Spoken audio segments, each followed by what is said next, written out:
Welcome to Rotary Club of the Grange. We're so glad you chose to be with us today. Appreciate you making Rotary a priority.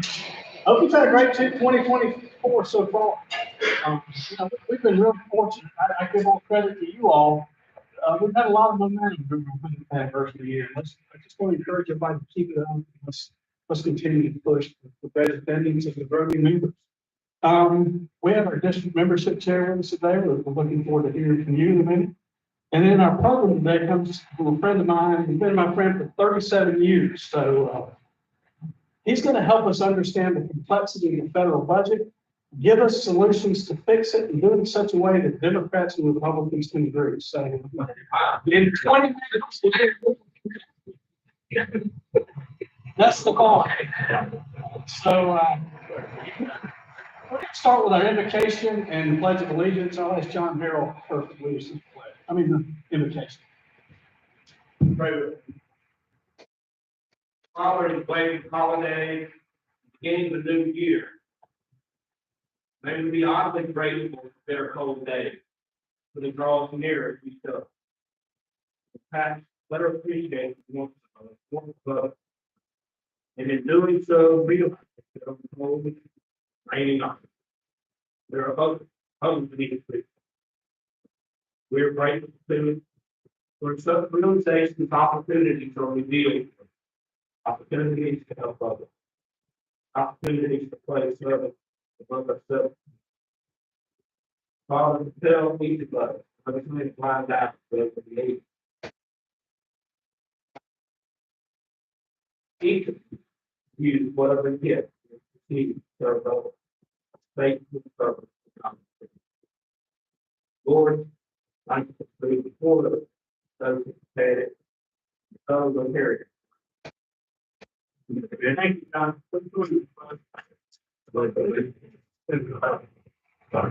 State of America.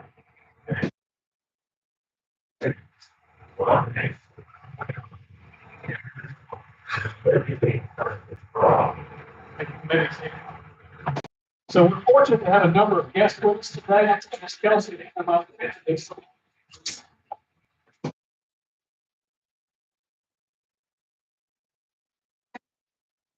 It's my pleasure to introduce our guests. So please stand when your name is called and remain standing until all names have been introduced. David Schlickerach.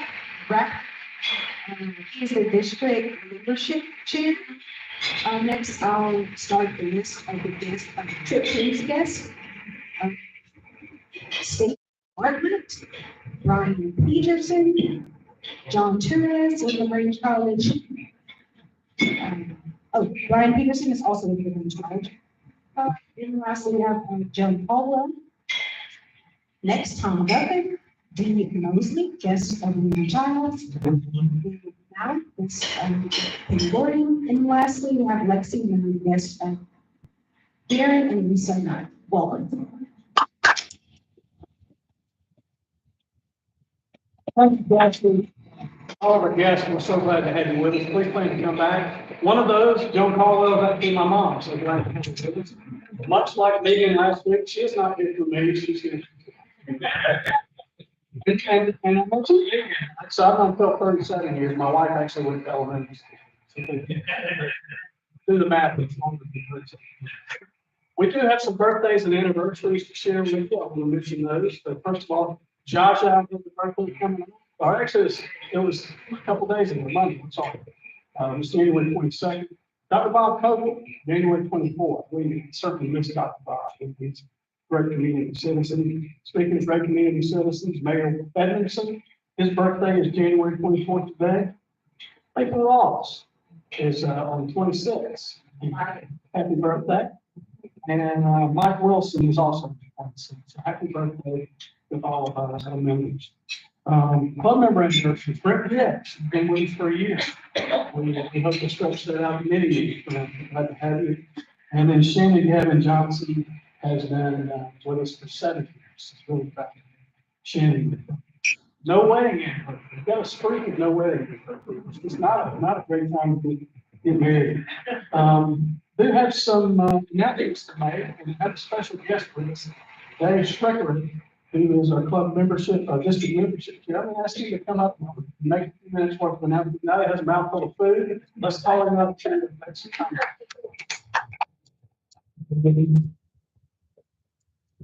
If I can help with the anniversary part, my wife and I celebrated our 52nd anniversary on Monday.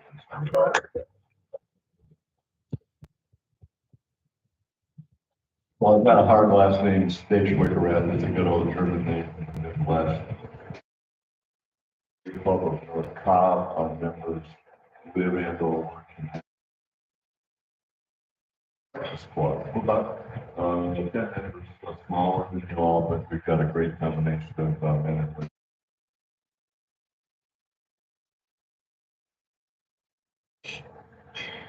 So my job as district membership chair is to the clubs, and about 25% of the clubs are growing, about 25% are shrinking, and about half of our clubs, the 67 clubs in the district, are staying pretty much the same size.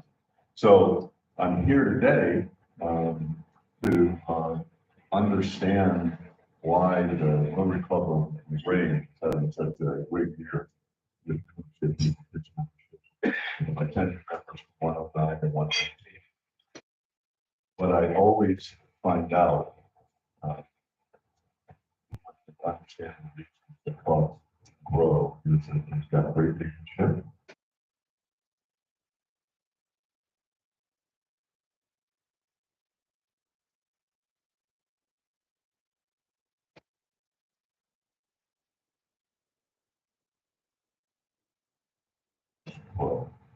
So this club has done a great job in years past, and celebrated the 100th year last year.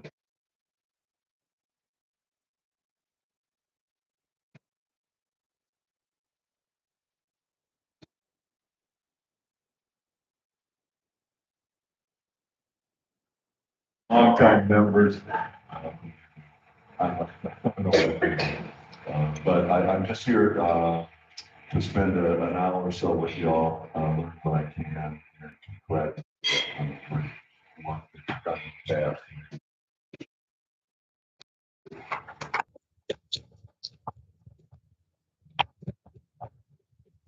Thank you very much for being here. Thank you for the good work you're doing. Thank you all for continuing with membership this year. I think last I heard, well, 17 members, so we've had a really good spot here. Let's continue to do that. It's more fun when you're here and when you bring a friend. A couple of announcements. I want to make sure you all know the buckets on the table are for Alzheimer's Research Trust. We consider making a donation there. I also want to make sure you all know, I'm for sure. March 21st to 24th is the district conference. And if you're interested, now's the time to go ahead and sign up and run out of time to register. Happy Doc, one quick thing, you know, several of you probably went to the chamber gala on last Friday. Really successful again. Competition we put that together. We had at least a few of our members on the was small business was recognized. Kathy and Jenny Fryer. Who else? Anybody else in here? Tatterfall is recognized as nonprofit here. So really, great recognition for some of our ladies. So good for the family involved. So if you go to the floor for the amount, Happy Dog. What are we happy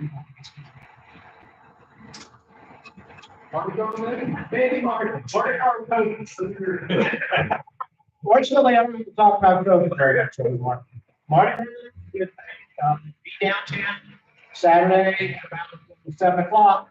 And pro tip, bring a bag because if you catch some kind of a stuffed animal, your pocket's not listening. Okay, thank you. Thank you for helping to bring the Mardi Gras spirit to the community. You really have to do that. Mom. I grabbed $2, so I'll say one happy $. I'm glad you don't have much to say about COVID. That's wonderful. Another happy $. So we have a new member orientation coming up February the 28th. We are going to open it up because even members you may not have been able to attend one in the past. It's been a while since we had one. That will be the 28th at 11 a.m. just before the club down in the hall and more to come. We'll just keep reminding you, emails for RSVP as well. And it doesn't come into next, so there's a bonus. Thank you, Mom. We speak about membership growth this year, and Molly has managed that process for us. So thank you for your good work this year. Any other announcements are happening? If not, let's move forward to the program. So I'm really happy to privilege to introduce my own thing, Phil. So growing up, maybe this is just me. So stuff is just a waste of energy. Popularity. How many friends do I have? People really like you know. And I've come to realize that I need 2 dozen close friends. I need a handful of really good friends. Phil Smith has been great for me since 1987. There's a lot of politics. Just think, wow. It's beautiful. Pearl Jam song, it says, "Oh, I'm a lucky man that counted both hands." And for me, it's really fortunate that extends to both ends, both feet and feet toes. Incredibly fortunate to Phil among these two. A little bit about Phil's work. He's the National Field Director for the Capital Coalition, founded in 1992. The coalition's nonpartisan mission is to encourage fiscal responsibility and help educate the public about the federal budget and the need to protect our children and future generations from excessive government debt. It was founded by U.S. Senator Paul Tsongas. He was a Democrat, and Warren Wilson, a Republican, who championed over the years by people like Singing. With more than 2 decades of experience at the Congo Coalition, Phil has helped to conduct countless seminars, congressional and presidential town hall meetings, and public policy initiatives. He's traveled all 50 states. Ask him about travel. He loves to travel. Often delivers speeches to a range of political and civic organizations, as well as colleges, universities, and funding deployments. Several years ago, he did some sessions here at Community College. So we're tours his community. He works extensively with the media, appearances on most major television and radio networks, such as CNN, Fox, PBS, NPR, CNBC, C-SPAN, and BBC, and Canadian television. Notably absent NBC. So. Try hard. In addition to his career at Congo Coalition, he served as chief operating officer for 2 state government agencies, including the Department of Community Affairs and the Technical College System of Georgia.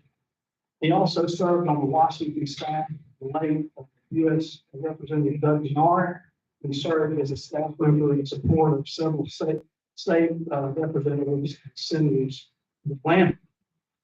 In addition to his profession, he has significant civic and volunteer experience. He received gubernatorial appointments to the boards of directors of the Georgia Humanities Council and Georgia Children and Youth Ordinance Council. He's a 2011 graduate of Leadership Atlanta and past treasurer, and he's a 2006 graduate of Leadership Georgia, where he served as a board of trustees. In 2005, he was chosen as top 40 under 40 by the New Business Project. He's the past president of the Downtown Kiwanis Club, one of the oldest and largest civic clubs in the country. Oldest means average age. So, that's a Kiwanis bar. So he was raised primarily in Memphis, Georgia, home to the University of Georgia, where he earned a bachelor's degree in political science. He actually hails from Okeechobee, Florida. So he's a country boy at heart. He also studied Mexican politics and Spanish at the University of the Americas in Puebla, Mexico, and was awarded a visiting fellowship to Ming Chong University in Taipei. So Phil has always been different from the most complimented. While many of us are thinking about ways to build a better beer, he was passionate about public policy and deeply cared about the world. And for some of us, it just took a while to get to the. Now, he played hard and was as much of a knucklehead as the rest of the friend group, but he also participated in campus debates and volunteered for a variety of political and social campaigns. I can't guarantee this, but I'm fairly sure that he invented it. If he didn't invent it, he was the first person I ever saw to take the mic for the leading city and lead a bar and sing. He was also the second person and third, fourth, fifth, really the top 15, 20 times I saw that happen. It was. So again, friends like Phil are hard to come by. It's interesting in the early 20s and in this technique. If you listen to this group of people, they're not bringing. At some point, shifting, this group of people, they're not. Phil has secured one of those 6 slides. We don't have a date set yet, but he probably was going to have some people off the street to help him. Really glad to introduce our friend Phil.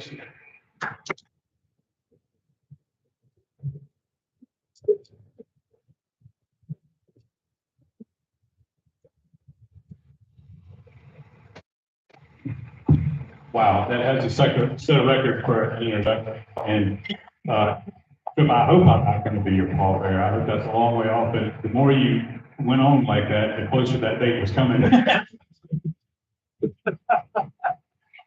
Trip and I obviously have mutually assured destruction this pact, and he was really testing it just then because I have a lot of things in my back pocket. Several people come up to me earlier. Those items are for sale. So depending on your level of contribution. Trip, I also appreciate you daring to mention the word Kiwanis here. Rotarian once told me that that's an ancient Native American word that means Rotarian waiting. I speak to so many Rotary clubs that I feel like also for setting the bar so high on federal budget policy, which is what I'm here to talk to you about today. In order for me to do all the things that Tripp said, I'm afraid I might have to speak to the end of this presidency. But I promise you my speech isn't that long today.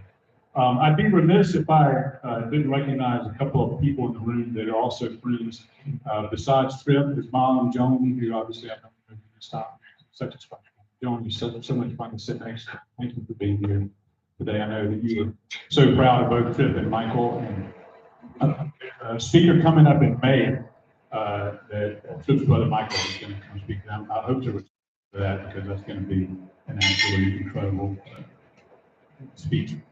So Tripp had mentioned that most of my career I have spent on working on federal budget policy, but I did take about a 2.5-year hiatus and work in state government, which was a lot of fun unto itself. And there are a couple of board members here in the room. I saw Chunk earlier, and Jeff, thank y'all for your service on boards in these agencies that I worked at. I had the pleasure of working with Gretchen Lottery and working at those agencies. It was a lot of fun. John Torres, thank you so much for having me on campus so many times. And to my colleague, Brian Peterson from LaGrange College, thank you for being here. He and I served together on the board of Georgia Humanities. So Trip is very brave to have me. You know, the very first time Trip ever asked for me to speak at one of his events was at his wedding. And he tried to keep me on script by giving me a Bible verse. But I even screwed that up because it was, I forget which one it was, it was something from Corinthians, I believe, that it talked about great charity, and somehow or another I replaced it with the word chastity. I don't know if that was a subconscious kind. College roommates, we get to see things that other people don't see, but I promise I won't say it since speaking tonight. I won't say anything about that girl from Auburn. You don't mention that at all. Why don't we jump into what I am here to talk about today, which is federal budget policy. I was looking, I never erase an email, and so I was looking back on my emails. When was the last time I spoke to the Treasures Rotary Club? And it was 2012. How many people were members of the Rotary Club back in 2012? So I'm sorry to say we haven't made much progress. We've been digging a hole deeper when it comes to the national debt and the deficit. But we will go through some charts, and I'll show you how we have proceeded. And maybe at the end, I'll give you a little bit of a glimmer of hope too, because this can be very sobering. Sometimes I think we need to serve more than iced tea. Hopefully we show these federal budget charts. They're a little difficult to get through. So without further ado, why don't we take a look at our first chart? And this shows the history of our national debt, and that it's obviously on an unsustainable path. If you're a student of American history, like a lot of professors in the room, you'll notice a correlation that each time in the past, most of the times in the past, when we've had a run up in the national debt, it's been because of a big historical event. So here you can see World War I, then we had the Great Depression, World War II, right about here. And then something interesting happened in the 1980s. We ran up the debt in the 1980s, and there really wasn't a time of great economic need. We weren't necessarily at war. We were kind of in a fiscal war, if you think about it, with the former Soviet Union. We were trying to outspend on defense. So we were kind of in a pseudo war with the Cold War. I oftentimes say I wish we could win the Cold War twice because we got such big dividends out of it. And that's when you see the national debt has been GDP actually come down a little bit after the 1990 era. And then, of course, the turn of the century, 9/11, the Great Recession, and then most recently with COVID. And then you can see beyond that, we are actually very, very close right now to our with the national debt and scheduled to go higher and higher as a percentage of GDP. So let me give you a snapshot of where we are right now. This is our most recent year, our most recent fiscal year at the federal budget level. And again, we're talking about everything that the federal budget does. So when we're looking at the spending side, which is obviously on the left, the revenue side, which is obviously on the right, if these two towers are the same height, we have a balanced budget. We're nowhere near a balanced budget. So if you look at all the things we spend on, we spent about $6.5 trillion last year. But we only brought in a little shy of $4.5 trillion in revenue. So that gave us our annual budget deficit of about $2 trillion. These numbers are at hundreds of billions of dollars. So if it has a comma in it, we graduated. I'm going to be throwing a lot of numbers at you today. Don't try to memorize it. Just try to, get the general trend.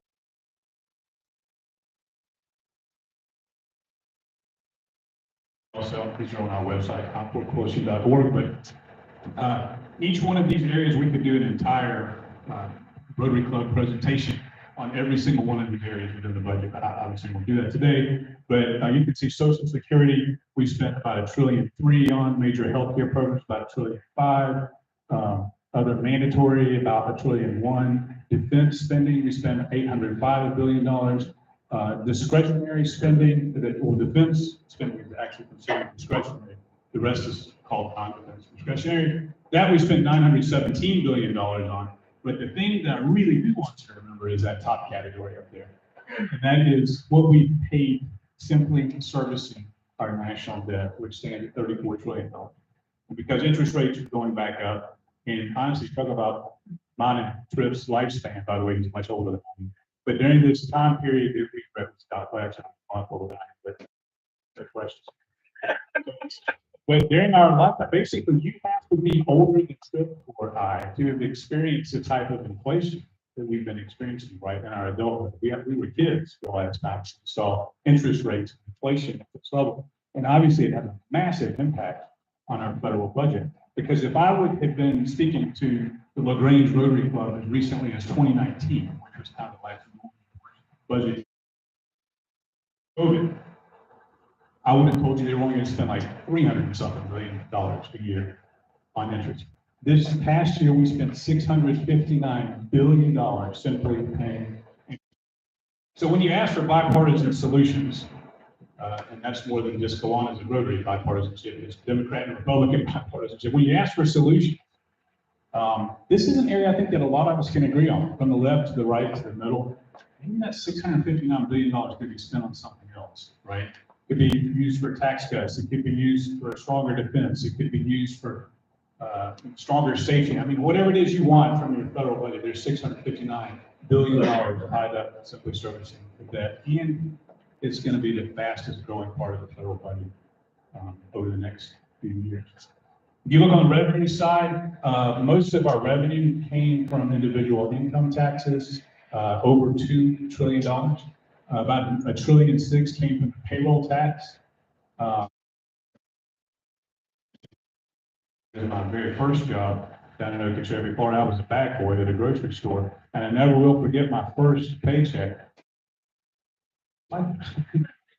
This is FICA, right here, payroll tax, 32% from there. The corporate income tax brought us about $420 billion in revenue, and 229 came in this other category of a variety of fees and fines and so forth that the federal budget brings in. So again, if these two towers are the same height, we'd have a balanced budget, nowhere near that, and our annual budget deficit, $2 trillion, which adds on every year to our growing national debt.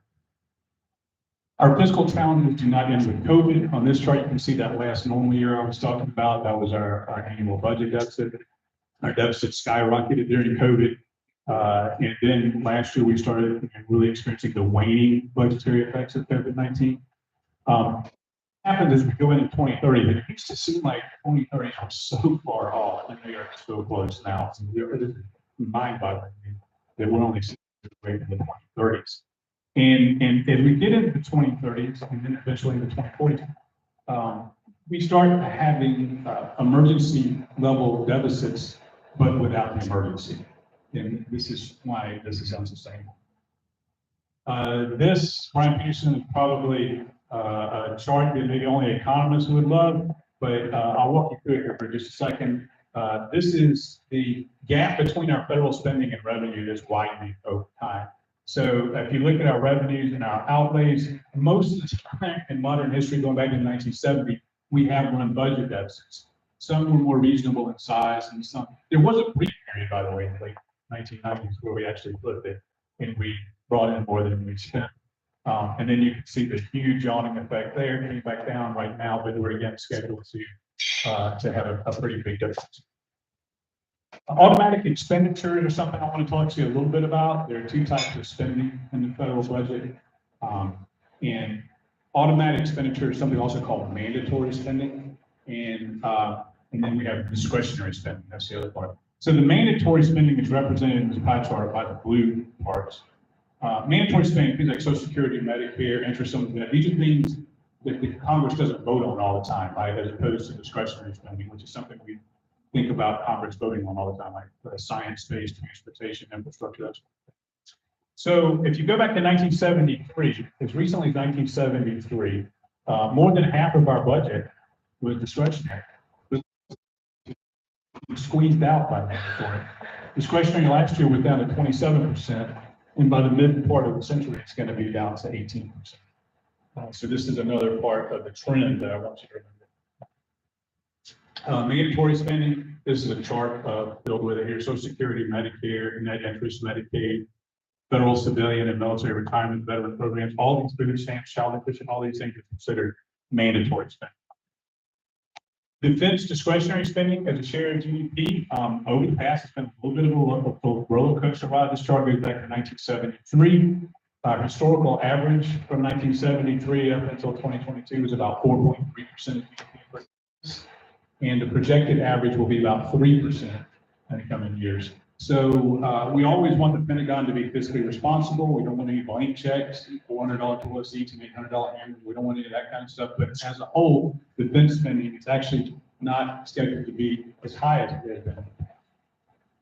Non-defense discretionary spending also, a little bit lower. So our historical average from 1973 to 2022 is about 3.8% for the discretionary spending. And then the projected average is scheduled to be projected to be about 3.5%. So again, if you're looking for ways to reform the federal budget, slide on it in discretionary, that's not where the growth is spending. And as a result, a lot of our federal investments have declined. So even though you'll hear me harping a lot about deficits and so forth, when you borrow money, a big question to ask me, the personal or at the governmental level, is are you borrowing for consumption or are you borrowing for good solid investments? And a lot of our federal investments have really declined. This chart goes back to 1965, and we've divided these investments into 3 different categories: physical capital, research and development, and education and training. In that order, the darkest one is the physical capital, research and development, sort of that mid-range blue, and the light blue is education and training. And you can see that all of these investments have gone down. This trend will continue the pressure of federal budget deficits on spending through the tax code. This is interesting. Obviously, we have a lot of problems on the spending side, lots of ripe areas of reform on the spending side. But we have a really complicated story on the revenue side, and it really, really deserves some attention and some reform. And we have a lot of money, potential revenue that could be coming into the government, is tied up in the tax code. And these are massive tax expenditures. Some of them are quite popular. I would venture to say almost all people in the room would probably take advantage of some of these things. And these are meant to influence our behavior, right? As Americans, we are purposely in the tax code. So for example, here's income inclusion for retirement contributions earnings, $371 billion. The reduced rate on dividends and capital gains, $239 billion. Income exclusion for employer paid health insurance, $190 billion. The tax credit for children and other $21 billion. I mean, it kind of goes on and on. So if you look at this chart, if you add all those things together, it doesn't get talked about. We can talk a little bit. Well, Senator Chambliss used to talk about this, but I haven't heard that many people talking about this anymore. And when you look at the size of our tax expenditures relative to other big budget categories, you can see individual income taxes, that's about 9.6 overall, 9.6% of our GDP. Payroll taxes, about 6%. Our major healthcare programs, which are growing, represent about 5.7% of GDP. Social Security is about 5% of GDP. Look where these tax expenditures fall. If you add them all up, it's about 7.4% of GDP. It's a massive, massive number.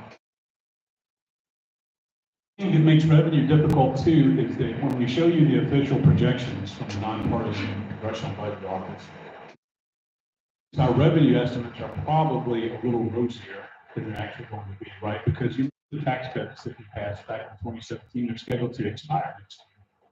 And of course, that happens to come on the heels of the presidential election. So we are, like most people, are predicting that they'll probably be extended. And if you do extend them, you can see it has an effect on our revenue.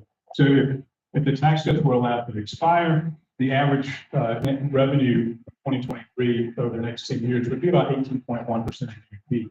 But they're probably going to be extended, in which case it will bring our revenue down to 17% of GDP according to. But just keep that in mind when looking at our revenue numbers as well. Healthcare inflation, an aging population, and rising net interest costs are obviously driving the spending growth. This is a change in outlays as a percentage of GDP. going forth into the future, from now until about 2053, these are the big boys.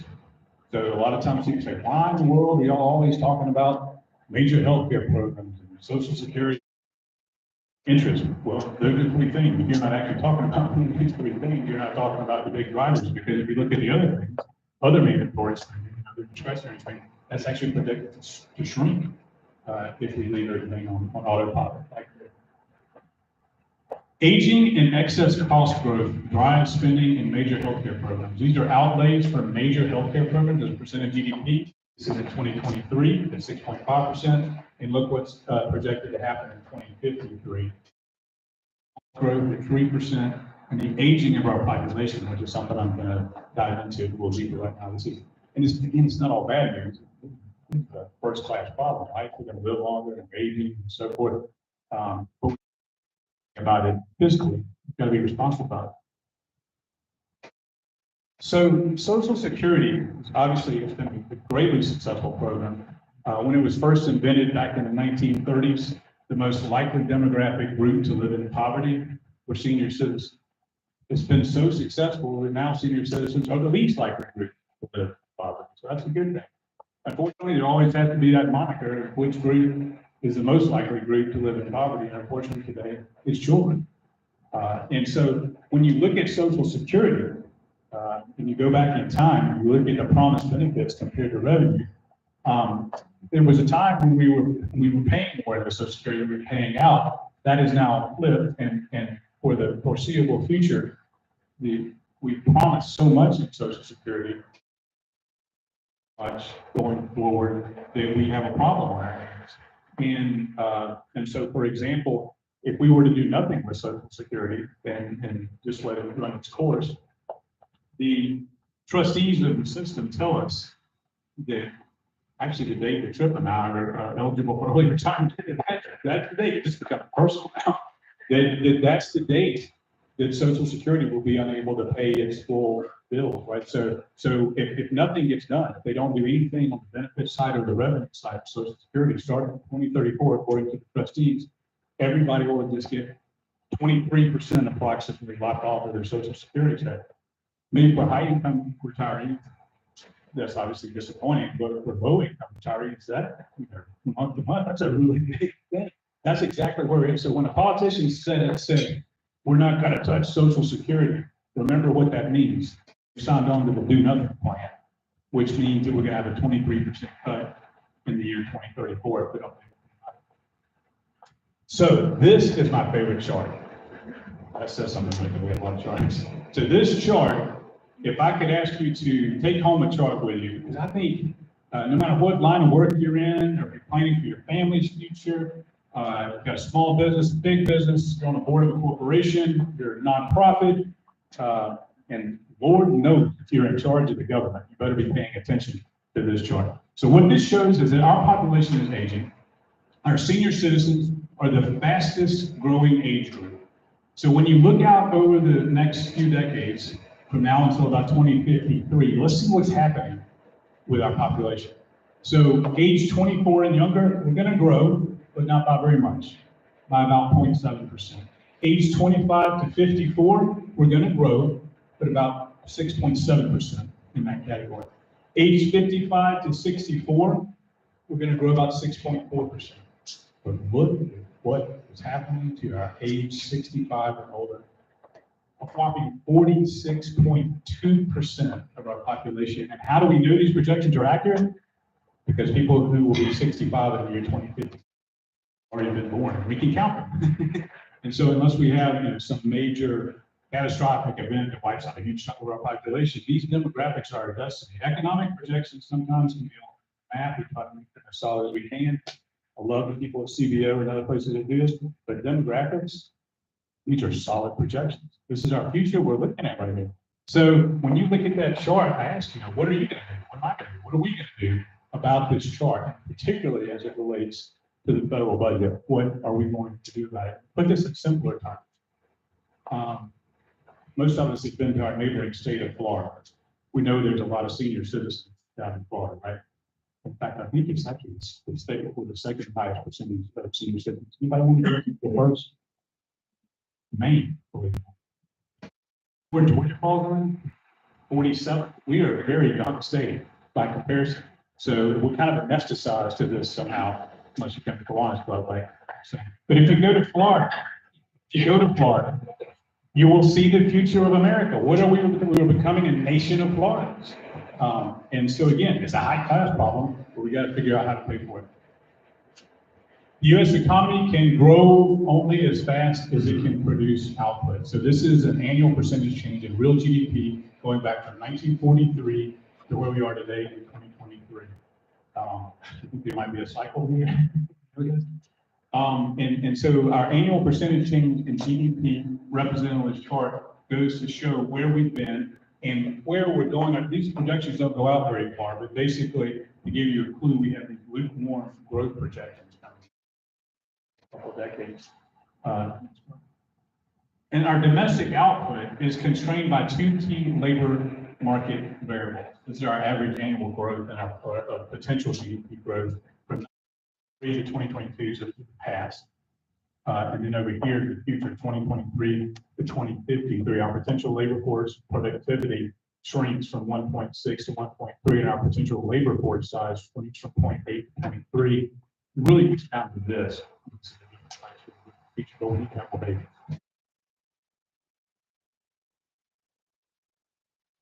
Labor force, the size of your labor force, right?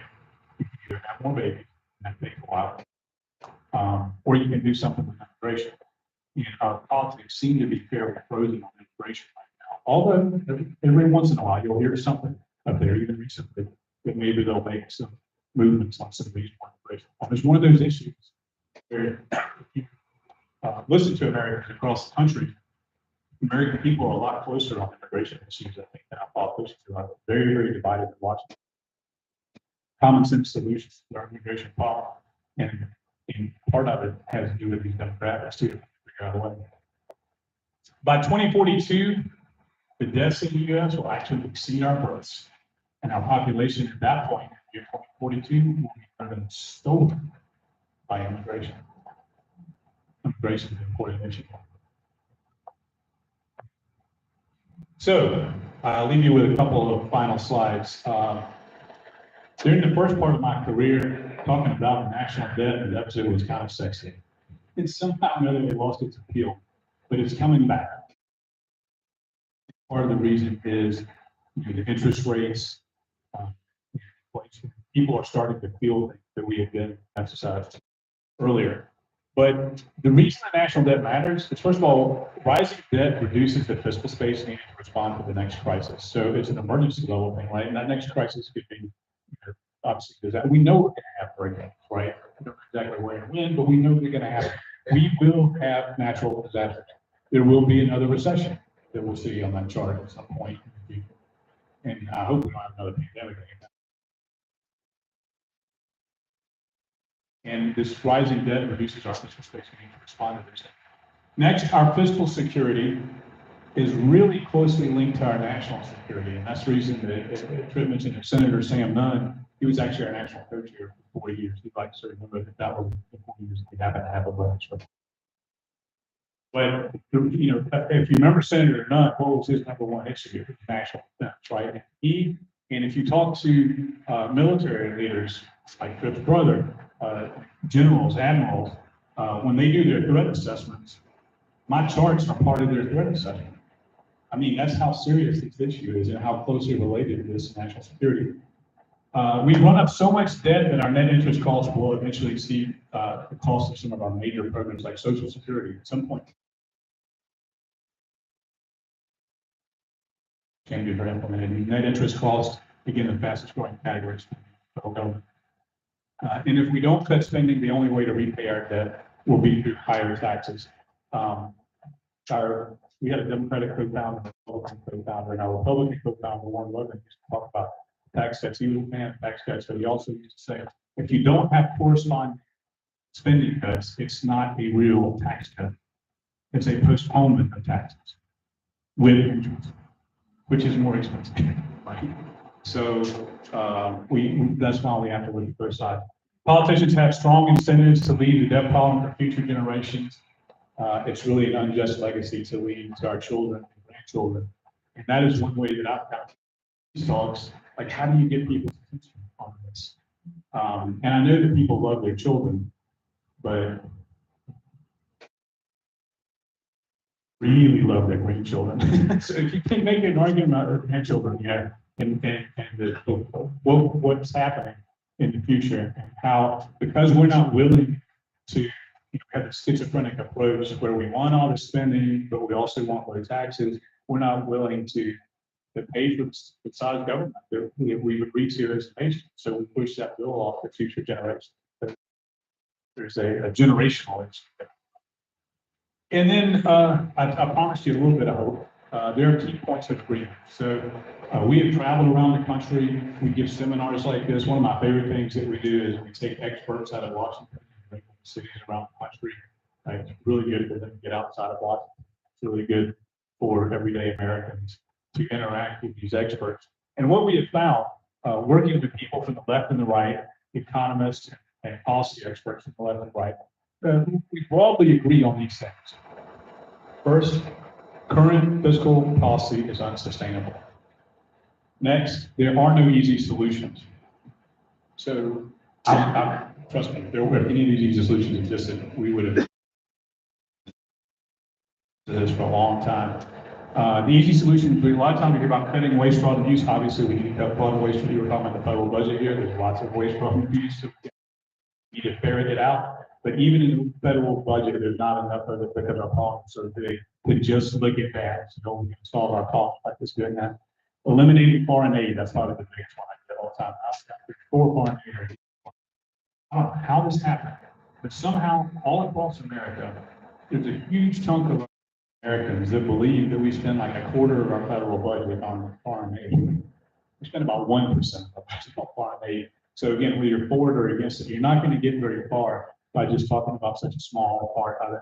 And then I'm a huge fan of economic growth, like I would imagine most people in the room are. But we can't rely on economic growth. Our challenges are so large that if we were to try to just rely on economic growth alone and not make any of these tough choices, the question then begs itself, how much economic growth would that take? It's hard to estimate that, but I've heard some experts say as much as like double digits, so more than 10% economic growth every year for the next 40 years. Obviously, that's not going to happen. So we need fiscally responsible economic growth, and that would help us with a lot of things. But we can't just use words. Finding solutions will require bipartisan cooperation and a willingness to discuss all options. And then lastly, public engagement and understanding is vital in finding solutions. That's why we do what we do, the Comparable Coalition. And then I'll leave you this lastly. It's not only about numbers, but this is also with energy, generational inequity. All we can learn about these issues. And that's why I like to come to college campuses, whether it's Point or Grange College. Last year we were on 30 different campuses, some right now 30 years in existence. And that is definitely a place where we need to be because these issues that we're debating disproportionately affect young people. So with that, Trip, I think I'll finish up and say thank you very much. I hope I've left a little bit of time for the Q&A.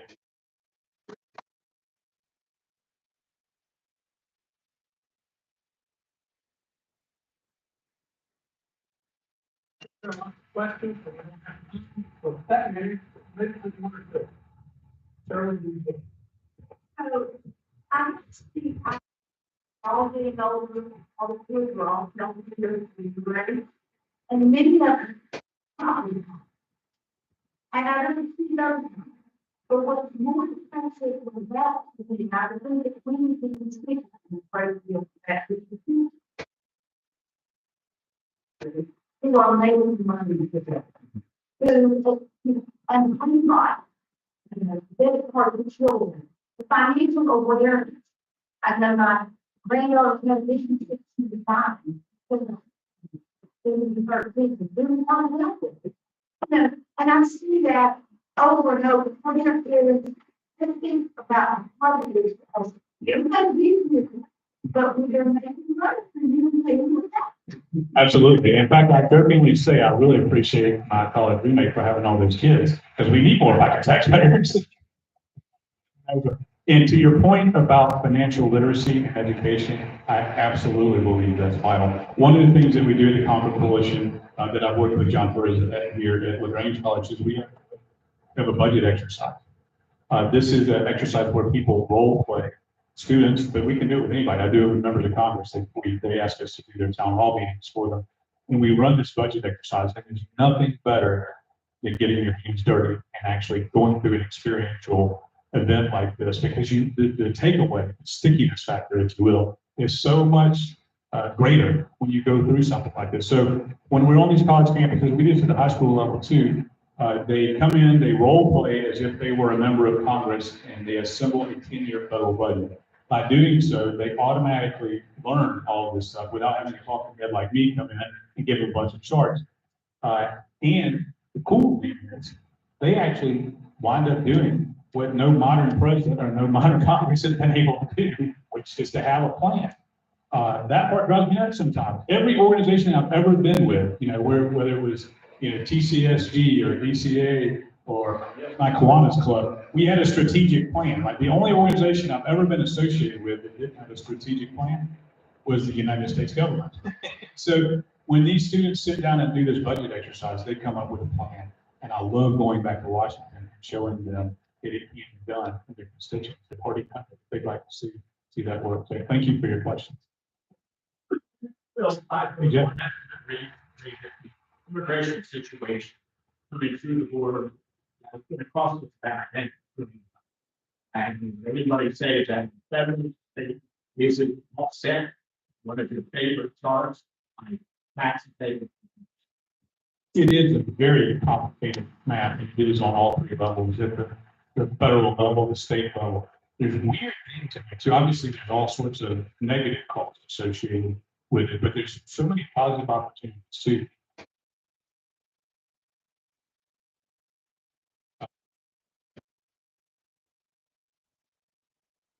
And for not paying taxes or just taking benefits. I've actually seen the opposite, where documented workers come in, work, pay social security number, pay into the system, and then never get fixed. So you get a weird perverse thing going on there too.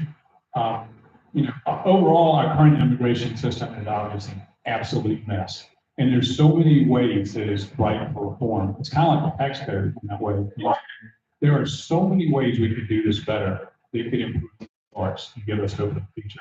So that has absolutely got to be on people. We can't be scared to talk about it. I know that we're so incredibly polarized in this country right now. But I hope that I'm hoping that the people running for office will stop campaigning once they win and start governing, because this requires a lot more than campaigning. This requires actual governing. We're going to have that. Yes, sir. Second politics and social everything. All that aside, what would be the most effective way to increase that? Increase it. Wow. So I think there's a good answer to your question that was talked about a few years ago. When I mentioned Senator Chambliss earlier, he was working with the Democratic counterpart, Senator Warner of Virginia, on some interesting taxation proposals. And there's a way to actually lower tax rates, but also broaden the base. It gets back to these tax expenditures too. So you don't necessarily have to raise tax rates to get more revenue, right? I'm not even talking about supply side economics now. I'm just talking about getting back to those tax expenditures. So broadening the base and figuring out a way to have a more efficient tax code. Our tax code is extremely inefficient. And there are thousands of lobbyists each year that I have to wait in line behind when I meet with members of Congress that are a little better built than I am, that make sure that that tax code stays complicated. There are so many ways that are right for reform in there. I hate to say this because I've kind of been down on it in the years past, but I think it might be time for another commission. And I say that reluctantly because, gosh, another blue commission. How many times do we have a commission to tell us what we already know? But there's so little movement on these big issues right now that we are back to everything. And it's actually, there's a bill those housing capital. In fact, it might be in New York, where you might have seen this past week, where there was some movement on the House side on this. A bipartisan commission. You know, we've had some of these in the past, but it has been a while. You remember Simpson Bowles, Domenici Rivlin. There was then the super committee, so there's 3 different examples of times. So I think to get some movement on that, we've got to have another commission. You know, it's also very difficult to do in an election year. It's the crazy season, so it's very difficult to get substantive policy proposals discussed, much less passed during bumper sticker season. So that's why I said, like, I hope even after November. And you know, it's looking like we're about to get, you know, the presidential race, the thing that 70% of most Americans don't want, which is a rematch of 2020. But one of the interesting things that will come out, no matter who wins this November, is you have to go back to Grover Cleveland to get this. But these 2 guys will be second-term president. And a lot of people feel like these things have to be tackled by a second-term president. You know, for all their obvious reasons. So maybe there's a little glimmer of hope in there, but watch that committee. I think that the committee talking about a commission could bring in something. But I have some charts. If people copy of the charts, I also have questions to ask candidates when they're running for office up here that are very nonpartisan and policy based. Feel free to come up here and get some of these. But Britt, thank you so much for having me. It's been awesome.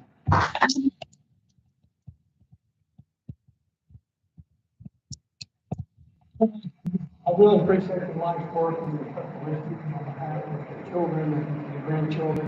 If you didn't hear anything else today, just know that Bill Smith is personally coming after you that